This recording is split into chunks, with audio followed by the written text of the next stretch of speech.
Good morning. ఈరోజు నేను పచ్చి టమాటాల చట్నీ చేస్తాను. పెద్ద పెద్ద ముక్కలు కట్ చేసుకొని ఇట్లా ఉల్లిపాయ కొద్దిగా ఆయిల్ వేసుకొని వేయించుకోవాలండి. తర్వాత పచ్చి టమాటా ముక్కలు పెద్ద పెద్ద ముక్కలు కట్ చేసుకొని కొద్దిగా ఆయిల్ వేసి వేయించుకోవాలండి. పల్లీలు జీలకర్ర కొంచెం వేయించుకోవాలి.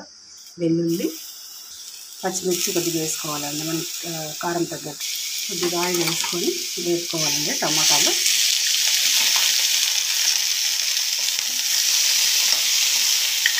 పచ్చి టమాటా చట్నీ అండి. పచ్చిమిర్చి కొద్దిగా చింతపండు అండి, టేస్ట్కి తగ్గట్టు సాల్ట్, వెల్లుల్లి, జీలకర్ర, పల్లీలు అన్నీ వేసి గ్రైండ్ అయిపోయాక టమాటాలు మగ్గిచ్చేసుకోండి. దాంట్లో కొద్దిగా కొత్తిమీర అండి.